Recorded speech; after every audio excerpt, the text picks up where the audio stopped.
আসসালামু আলাইকুম। তো এখানে অনেক বড় আয়োজন চলছে আরকি। ২ মরাবাড়ি ভাত দিব।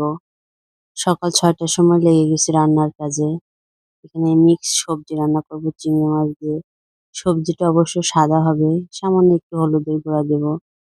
এইভাবে সবজি রান্না করলে অনেক মজা হয়। অবশ্য আমি খালি খুন্তিটা নাড়ছি আর আমার আম্মু উপর থেকে সবকিছু দিয়েছে যেহেতু আমি ভিডিও করছি দেখছে।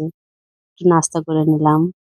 এখানে মুগের ডালটা দিয়ে সবজিটা রান্না করা হবে আরকি। ডালটা ভুনা করে নিয়ে সবজির উপরে দিয়ে উপর থেকে টেস্টি সল্ট দিয়ে নামিয়ে নেওয়া হবে।